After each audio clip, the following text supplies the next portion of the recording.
Judulnya Gus Ja'far.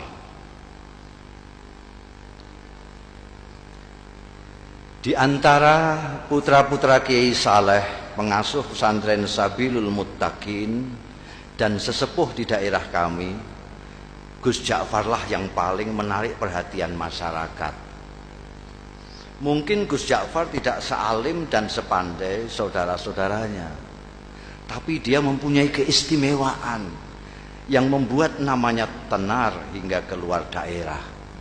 Malah konon beberapa pejabat tinggi dari pusat memerlukan sowan khusus ke rumahnya setelah mengunjungi Kiai Saleh. Kata Kang Solikin yang dekat dengan keluarga dalem, bahkan Kiai Saleh sendiri segan dengan anaknya yang satu itu. Kata Kiai, Gus Ja'far itu lebih tua dari beliau sendiri. Cerita Kang Solikin suatu hari kepada kawan-kawannya yang sedang membicarakan putra bungsu Kiai Saleh itu. Saya sendiri tak paham apa maksudnya kok anaknya lebih tua dari beliau itu. Tapi Gus Ja'far memang luar biasa, kata Mas Bambang, pegawai Pemda yang sering mengikuti pengajian subuh Kiai Saleh. Matanya itu loh, sekilas saja beliau melihat kening orang, kok langsung bisa melihat rahasianya yang tersembunyi. Kalian ingat enggak Sumini yang anak penjual rujak di terminal lama yang dijuluki perawan tua itu? Sebelum dilamar orang Sabrang kan ketemu Gus Ja'far. Waktu itu Gus Ja'far bilang, "Sum, kulihat kok keningmu kok bersinar, sudah ada yang ngelamar ya?" Loh, tak lama kemudian orang Sabrang itu datang melamar Sumini. Kang Kandar kan juga begitu, timpal Mas Guru Slamet. Kalian kan mendengar sendiri ketika Gus Ja'far bilang kepada tukang kebun SD 4 itu, "Kang, saya lihat hidung sampean kok sudah bengkok, sudah capek menghirup napas ya?" Loh, ternyata besoknya Kang Kandar meninggal.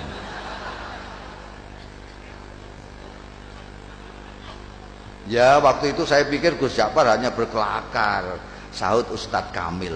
Nggak taunya beliau sedang membaca tanda pada diri Kang Kandar.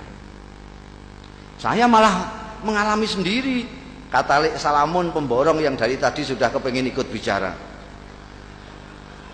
Waktu itu tak ada hujan, tak ada angin. Gus Ja'far bilang kepada saya, "Wah, saku sampean kok mondol-mondol, dapat proyek besar ya?"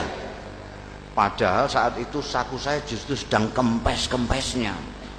Dan percaya atau tidak, esok harinya saya memenangkan tender yang diselenggarakan Pemda tingkat provinsi.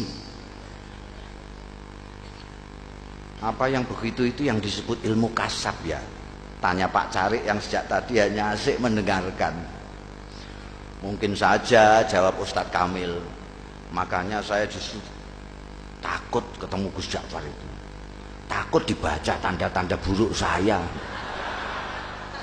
Lalu pikiran saya terganggu. Maka ketika kemudian sikap Gus Ja'far berubah, masyarakat pun geger. Terutama para santri kalong, orang-orang kampung yang ikut mengaji tapi tidak tinggal di pesantren seperti Kang Solikin ya, yang selama ini merasa dekat dengan beliau. Mula-mula Gus Ja'far menghilang berminggu-minggu. Kemudian ketika kembali, tahu-tahu sikapnya berubah menjadi manusia biasa. Dia sama sekali berhenti dan tak mau lagi membaca tanda-tanda. Tak mau lagi memberikan isyarat-isyarat yang berbau ramalan. Ringkas kata, dia benar-benar kehilangan keistimewaannya. Jangan-jangan ilmu beliau hilang pada saat beliau menghilang itu. Komentar Mas Guru Slamet penuh penyesalan. Wah, sayang sekali. Apa gerangan yang terjadi pada beliau ya? Kemana beliau pergi saat menghilang pun kita tidak tahu, kata Lek Salamun. Kalau saja kita tahu kemana beliau pergi, mungkin kita akan mengetahui apa yang terjadi pada beliau. dan mengapa beliau kemudian berubah. Tapi bagaimanapun ini ada hikmahnya, ujar Ustadz Kamil. Paling tidak kini kita tidak bisa setiap saat menemui Gus Ja'far paling tidak kini kita bisa setiap saat menemui Gus Ja'far tanpa merasa deg-degan dan was-was. Bisa mengikuti pengajiannya dengan niat tulus mencari ilmu, tidak takut ditebak-tebak. Maka jika kita ingin mengetahui apa yang terjadi dengan Gus kita ini hingga sikapnya berubah dan ilmunya hilang, sebaiknya kita langsung saja menemui beliau. Begitulah sesuai usul Ustadz Kamil, pada malam Jumat sehabis wiridan salat Isya, saat mana Gus Ja'far Prai tidak mengajar, rombongan santri Kalong sengaja mendatangi rumahnya. Kali ini hampir semua anggota rombongan merasakan keakraban Gus Ja'far jauh melebihi yang sudah-sudah. Mungkin karena kini tidak ada lagi sekat berupa rasa segan, was-was dan takut dibaca tanda-tandanya. Setelah ngobrol kesana kemari, akhirnya Ustadz Kamil berterus terang mengungkapkan maksud utama kedatangan rombongan. Gus, di samping silaturahmi seperti biasa, malam ini kami datang juga dengan sedikit keperluan khusus. Singkatnya, kami penasaran dan sangat ingin tahu latar belakang perubahan sikap sampean. Perubahan apa? Tanya Gus Ja'far sambil tersenyum penuh arti. Sikap yang mana? Kalian ini ada-ada saja. Saya kok merasa tidak berubah. Dulu sampean kan biasa dan suka membaca tanda-tanda orang, tukas Mas Guru Slamet. Kok sekarang tiba-tiba makpet, sampean tak mau lagi membaca, bahkan diminta pun tak mau. Oh itu, kata Gus Ja'far seperti benar-benar baru tahu. Tapi dia tidak segera meneruskan bicaranya, diam agak lama. Baru setelah menyeruput kopi di depannya, dia melanjutkan. Ceritanya panjang. Dia berhenti lagi, membuat kami tidak sabar, tapi kami diam saja. Kalian ingat enggak, saya lama menghilang?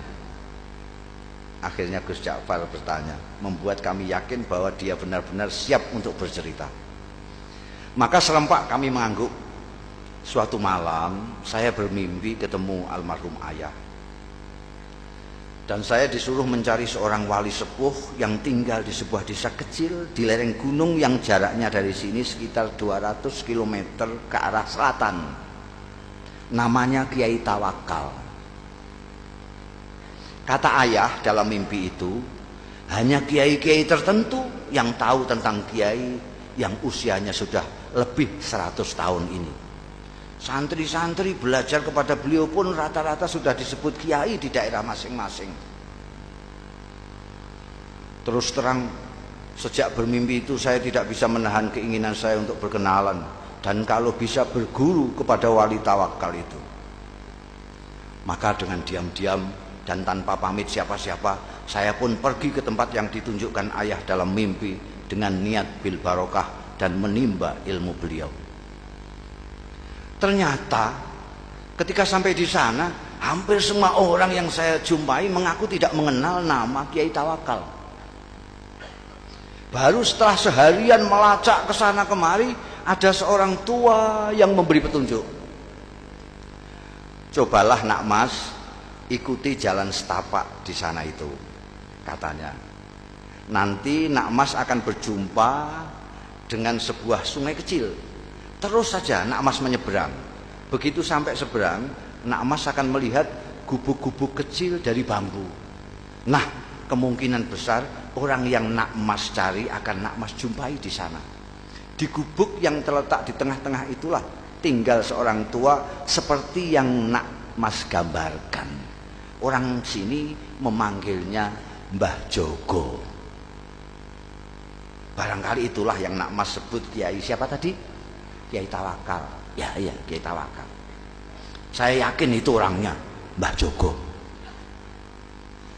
Saya pun mengikuti petunjuk orang tua itu, menyeberang sungai dan menemukan sekelompok rumah gubuk dari bambu. Dan betul, di gubuk bambu yang terletak di tengah-tengah, saya menemukan Kiai Tawakal alias Mbah Jogo sedang